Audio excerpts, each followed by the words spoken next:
Watch us talk sports each Wednesday at noon on WEIU.net, WEIU Digital TV. I'm Rob Calhoun. I'm Jeff Owens. And Rameen Karbassioon. On our second show, we'll talk a lot of baseball. And some NBA and NHL final stuff. But mostly baseball today. But first, what was our first time each in media? Go ahead, Rob, go first. Well, if you want to technically say before I got into radio, I was on KOMX's Fan in the Stands back in the probably late 70s. My brother and I and our family were down there watching a Cubs-Cardinals game, and they put me on the Fan in the Stands, and my brother as well, so that was kind of cool. It was kind of my introduction. Then the first ever time that I broadcast for a radio station, I did a Matt Toon sophomore football game for WLKL.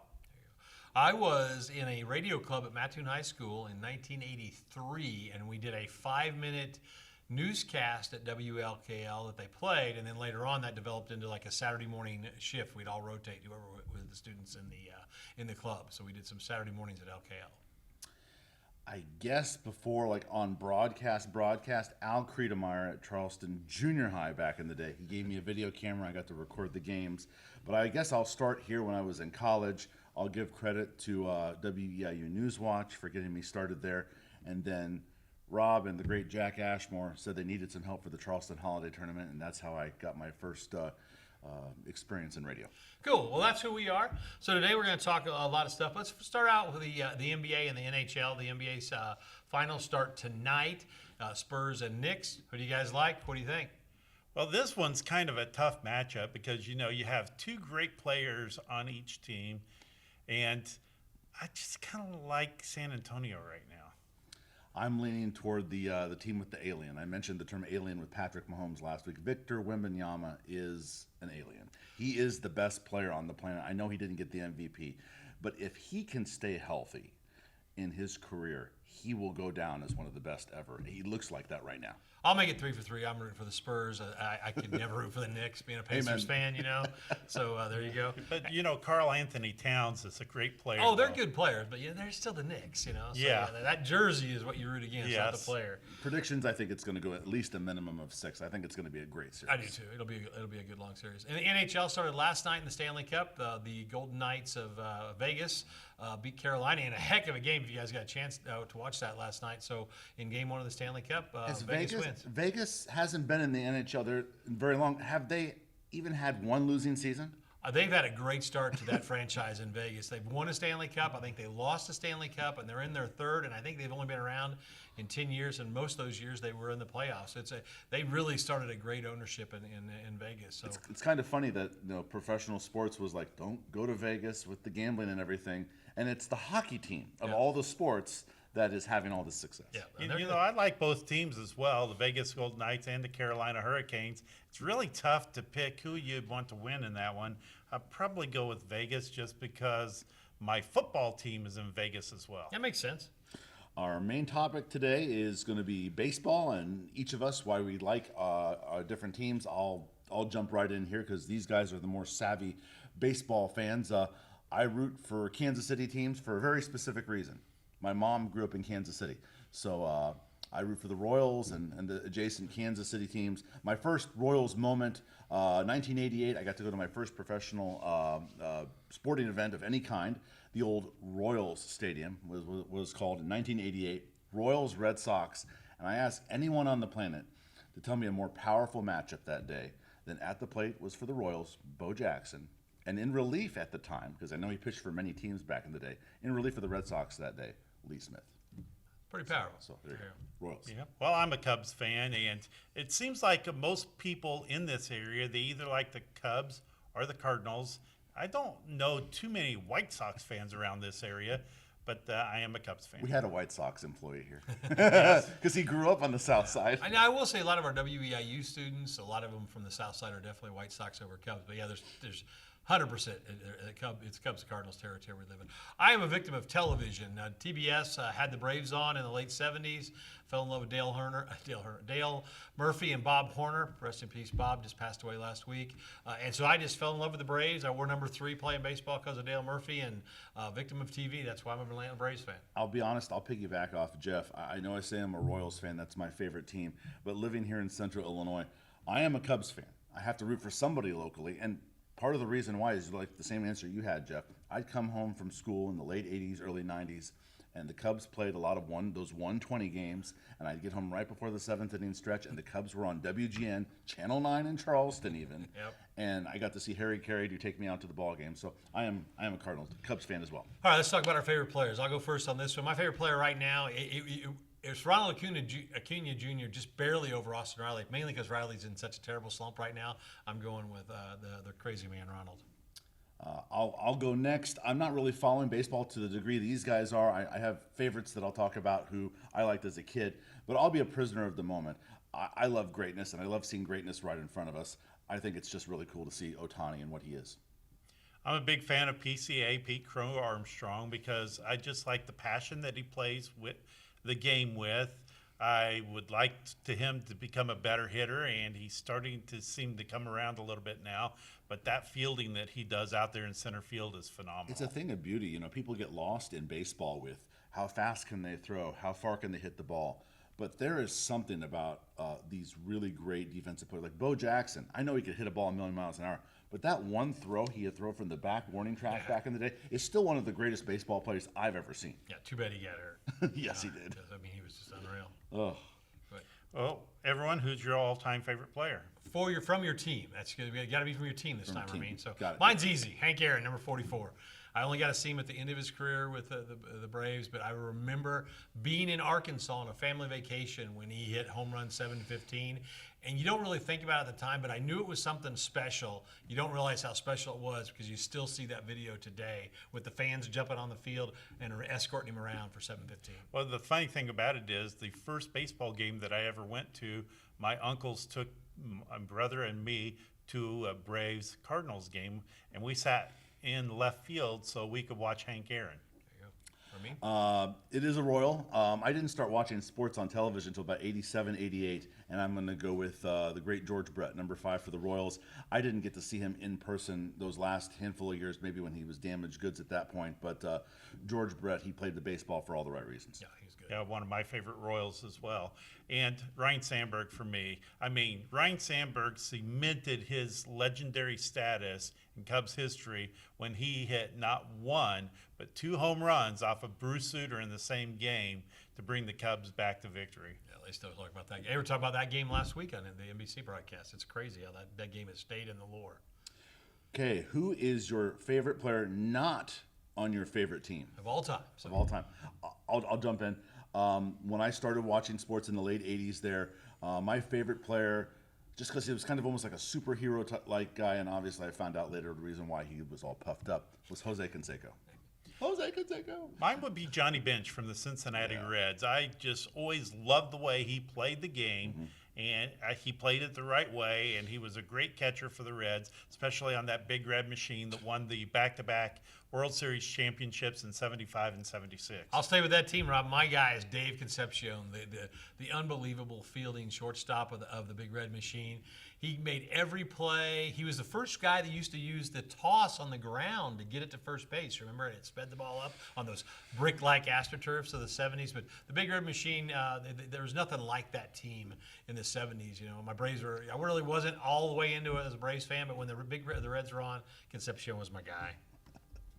All right, here's a fun one. All right, your greatest baseball anomaly. Anomaly is something that you went to the ballpark and you witnessed or saw. Rameen's got a great one. I think mine's pretty cool, too. I went with my dad on a Sunday afternoon to see the Braves and the Cardinals in St. Louis, and I wanted to see Dale Murphy play. And so, you know, they announced the lineups, because back then you didn't know what the lineup was until they announced it right before the game. And in left field, or right fielder, whichever one it was a guy named David Justice instead of Dale Murphy. Murphy was getting a Sunday off. Talk about being a depressed, I was just like, man, you got to be kidding me. I just came here to see Dale Murphy.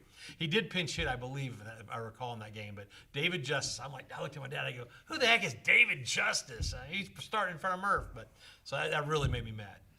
Justice had a pretty good MLB He career. came out all right, yeah. My anomaly is pretty wild. I still remember it vividly. So this is the summer of 1998. Went to a lot of Cardinal games over the years with my parents and my brother. And the Cardinals were playing the Florida Marlins on a really hot summer night. It was either June or July. And they announced the lineups for the Florida Marlins. There was a big-time baseball player that got traded that year. His name was Mike Piazza. He was a catcher, and he started his career with the Dodgers. He ended up with the Mets. But along the way, you don't see this very often, he got traded in between to the Marlins. You see these three-team trades, they automatically go to the team they're supposed to. But along the way, to get from L.A. to New York, he stopped in Florida. And I'm going, this is pre-social media. What? Did they just say Mike Piazza, Florida Marlins? That was his first game as a Marlin. He played a total of 5 games. And then he went off to the Mets, and he did pretty well there. So That's kind of cool. Well, for me, in 1979, the Cincinnati Reds were playing the Chicago Cubs. They did a Sunday doubleheader, and then they were supposed to have a Monday game as well. So they had that doubleheader there. Then the Monday game, they were playing the resumption of a suspended game. So that ended up going an extra 9 innings because of the extra innings and, the close game. And then the Cubs played their regular game that day too. So in 2 games, we basically got to see 4 games played by the Cubs and the Reds. Okay. I actually went out of order there a little bit, but what about your greatest baseball memory? This can be you watched it on TV. It can be in person. I got an easy one. In 1991, the Atlanta Braves are not supposed to be any good. And they were actually a last place team in 1990, but they went from the worst to first, which that kind of was, they're the one that kind of coined that term, and they went all the way to Game 7 of the World Series, but lost. Mm-hmm. But I still remember that fall run and into Game 7 was magical in my life, and so that was the one that really, 1991 Braves worst to first. Mine is a personal moment mixed in with the professional aspect. Like I mentioned, in the late 80s, I was watching sports for the first time. I collected a lot of baseball cards back in the day. I was playing minor league baseball there here in Charleston, those fields off to the south of Lakeside Field. And that night was the MLB All-Star Game, 1989. And so, no offenses, minor league baseball, I hit a home run. Probably the only time I hit a home run in my life. So I go home that night. The MLB All-Star Game is on. Bo Jackson and George Brett both made the AL All-Star game, All-Star team. They were both starting. Bo Jackson was the leadoff hitter. He hits a home run off Big Daddy Russell. Couple players later, George Brett goes up, takes about 10 pitches. He hits a home run. So on the same day, I hit my only home run, and 2 of my favorite Royals hit home runs in the All-Star game. That's pretty cool. Robert? My favorite baseball memory, I'm going back to that 1979 game up at Wrigley Field. Cubs were down. This would have been the last game of the one that we saw. Cubs were down 1-0 going into the bottom of the 9th inning. I told the person next to me, some guy that we had been talking to the entire game, said, Bill Buckner's going to come up. He's going to get on. Dave Kingman's going to come up, and he's going to hit one out, and the Cubs are going to win this game. He goes, okay, yeah, sure. So Bill Buckner comes up, hits a single. Dave Kingman comes up, and Dave Kingman, he either struck out or hit a home run. Yeah, that's what he pretty much did. He launched one that went out of the park, and the Cubs won 2-1, and Wrigley Field was going crazy. There you go. We kind of already answered the next couple of questions on our list, but the one thing we want to talk about is, Rameen, you might not know as much about this, but the automatic ball strike system right now is in play in Major League Baseball. I didn't know going in if I would like it, but I think it's working. The umpires seem to be a lot more conservative in their calls of, where they used to, if it was 6 to 8 inches outside, they could call it a strike and not really be punished. Now they can. So I think it's working. What I've seen from it so far is it seems to be a lot more efficient in the process than other sports that have reviews or replays. Yeah, by the time the umpire announces it, and maybe 15 seconds later, they've got the video or whatever the technology of the software that just spits it out. That with the pitch clock really has sped up the game of baseball. Yeah. Well, I do like it, but the one thing I don't like about it is the players who will do the little head tap, and it's not even close. I'm like, why are you wasting it? Especially if they're doing it in the first inning. Yeah. Yeah, and here's another thing is college baseball needs to add this, because if you've watched any college baseball this weekend, it's actually been unbelievable baseball, but the games are atrociously too long. I watched the game the other night. It was 4 hours and 20 minutes for 9 innings. It's just, they've got to do something for college baseball, because a lot of people are griping that, people are missing out on college baseball being on TV. You can't schedule game. You can't have that much programming available. I mean, so it's just a scramble right now. But they've got to figure out something about college baseball to reduce the games. They do have a pitch clock in college baseball. It's just that maybe these games being on television, that between innings are so long. Because I know that with Eastern, they have a minute between innings. And you get, now it's like 2 minutes and 45 seconds in the playoffs. And you get 2 offensive timeouts. You have up to 5 pitching. You can go to the mound meetings. And if you do the 6th one, that means you just have to change it, but you can keep going out there. So they've got way too many meetings.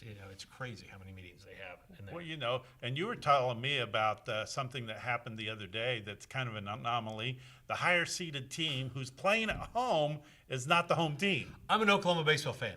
We were the 2 or 3 seed against Georgia Tech. Georgia Tech, we had to beat them twice. We were the home team twice in a row, Game 6 and Game 7 of that. They were the highest seed. It makes no sense. Georgia Tech should at least got Game 7. And I think there's enough people that are making a case that will probably be changed, but it wasn't fair. But, I mean, I'll take it. Absolutely. Where are we at right now? Baseball announcer, I think. Baseball announcer? I think that's where we're at. Okay, mine is Marty Brenneman, then Skip Carey. Because Marty Brenneman on radio, I used to listen to the Reds broadcast on WLW, the big 700 out of Cincinnati when I was a kid, because I liked that team was special, the Big Red Machine. And then when Skip Carey became the Braves voice on TV, he was just so funny, the stuff that he talked about.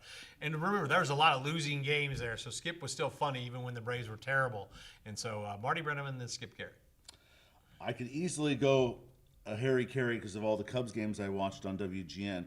But I'm going to live in a moment. I saw this play live, as did many people back in the 80s.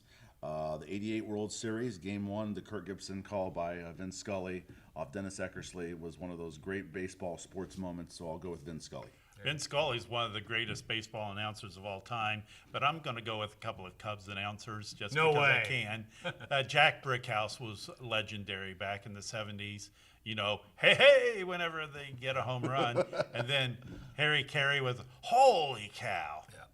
Oh, 2 good ones there. And, just again, that WGN and the folklore of the broadcast of Cubs games. Okay, Rob, go ahead. You got a question. It's a tough one. Should Pete Rose and/or Barry Bonds be in the Hall of Fame? I'll talk first because you guys probably have a lot more to say on this than I do. I know gambling is not a good thing to do in professional sports, but based on the way that Pete Rose played the game of baseball, a nickname like that, I think Pete Rose should be in the Hall of Fame. Barry Bonds, not so much, because if you look at those early Pittsburgh Pirates photos, to what he looked like he's the Hulk. He got roided up really good, and I think it did help him hit all those home runs. I agree with you. I agree with exactly what you said, with one asterisk. I think Pete Rose should go in as a player, not a manager. True. And Barry Bonds, no, he shouldn't get in. Well, Pete Rose should definitely get in, especially for the simple fact that every time you watch a game now, there's a DraftKings, a FanDuel, or even in these pregame shows, or even during the game, they're saying, here's how you should bet. Yeah. And Barry Bonds, probably not. Musicians in the Rock and Roll Hall of Fame get in 2 different ways. They can get in as an individual or as a group. So I agree with you that as a player and not a coach. Because he bet as a manager. I mean, there's no proof that he ever bet as a player. So my thing is just draw the line right there. He's unfortunately passed away anyway now, and so you can put him in posthumously. I think that's how you say that word. How many baseball players have hit 4,000 hits? Yeah, Pete Rose. Yeah. Maybe Ty Cobb. Gambling did not impact him hitting 4,000 hits. And it's not like the Hall of Fame is a bunch of great people in there. Do some research on Ty Cobb. I mean, I've heard. Babe Ruth wasn't a great person, but he was a character. The stuff that he did. I mean, but he gave back, but he still wasn't. Hot dogs and beer was his diet for like 30 years, right? Rameen, you got the question next. Will there be a baseball strike for not this season, but the 2027 season? Unfortunately, I'm going to come out and say yes, there will be, because I don't think that the owners are going to settle something without getting a salary cap, and the baseball players are going to say no way, because they're making a lot of money. Well, they've already started the negotiations, and they get off to a terrible start. The Major League Baseball Players Association made an offer, and the owners made a counter offer, and the thing is, they're far apart on all issues. It's just not one or two. The bottom, whatever you want to call it, the salary floor instead of a bottom cap, they call it a floor, and then the salary cap, the top. I mean, they're not close on that. And then some of the other stuff in between is they're not even going to get to that for a while because they're so far apart. I think there will be a strike for sure to begin the 27 season. I'm going to guess it'll probably be July 4th of 27 before we see baseball back this year. So enjoy 26. Absolutely. We're on tattoos. Oh, nope, we're going to move up one thing. We did add something. Really cool news. Rameen, you broke this yesterday. I found this out, so we'll let you talk about it. But EIU football got some really cool stuff news yesterday. 3 gentlemen are on the list for potentially being in the College Football Hall of Fame. I believe 1 or 2 of them have been on this list before, and I'll go in order of when they played at EIU. These are EIU football legends, Pete Caton, John Yurkovich, and Eric Laura. And I've been thinking about this ever since I read the story. These are 3 football players that are in the discussion of best EIU football players ever, and especially in the conversation of best non-quarterback ever. Each of these guys was outstanding in their respective eras they played in. Caton and Yurkovich have been on this list several times. They just have not got there yet. I believe this is Eric Laura's first time on the list, and he was the main receiver for Jimmy Garoppolo. Yeah, he led the country in receptions. I still remember 2012, we carried that first Clash game on a Friday night on WEIU. Then the following night we had an EIU football game, and it was against Murray State. So 2 great games in 24 hours. And that was the classic overtime 50-49 game. Eric Laura caught, I think, the most receptions individually in a game. But it was his throw in overtime for 2 that won. He put up all kinds of video game-like numbers, so he is definitely worthy of that. And I guess as the qualifications, you can't be playing professional football because Jimmy G will be on that list eventually. I assume that's what it is. You must be out of it. But yeah, I mean, all 3 deserve to be in. I know we're biased here at Eastern Illinois University. Caton led a team to a national championship. He's the one who had the great picture. The hammer, the sledgehammer carrying around campus. Yurkovich was just a bigger-than-life personality and a great football player. I actually lived in the same dorm with him for a couple years. I will say this: I can't say I'm his friend because he really didn't talk to anybody. And nobody was going to mess with him. I know anyway. What he studied because my dad said he studied economics at EIU. But I think we're biased. I wonder if that's why, for the player of the game, when Eastern baseball wins, they give them a hammer, and they. It's possible. Yeah, you never know. But we want all 3 in. They're all good. They're absolutely all good 3. all worthy. There's your unbiased thing. Would you get a tattoo, Rob, if the Cubs won the 2026 World Series? No, because I didn't after 2016, and that would have been the obvious time to get it. Rameen, if the Royals won another World Series, would you get a tattoo? No needles for me. I'm the only man here. I would get a tattoo. I will get a tattoo if the Braves win the 2026 World Series. Before we finish this up, we do want to say that obviously this week there's been some other breaking news here, high school locally, and all we want to say right now is all the details aren't out, but Charleston High School, as you know, it looks like they're a little low on numbers according to the release that Coach Halsey sent out, and so we really want to encourage people to consider playing football, because remember, it's just not football that gets hurt if you don't have a season at Charleston High School. We're talking about band, cheerleaders, dancers, the booster club, all that stuff gets hurt. So if you can talk your student in or talk to the athletes, or at least consider it. Maybe go talk to Coach Halsey. He's a good guy to talk to. So give it a thought, because we definitely want that clash to happen. Think about it, no clash if Charleston doesn't have a season. So we want Charleston football to go on. There you go. Well, that'll do it for this show. If you have any topics you want us to talk about on future episodes of Watch Us Talk Sports, you can email us at hitmix@weiu.net. We'll be back next week for another Watch Us Talk Sports, Wednesdays at noon.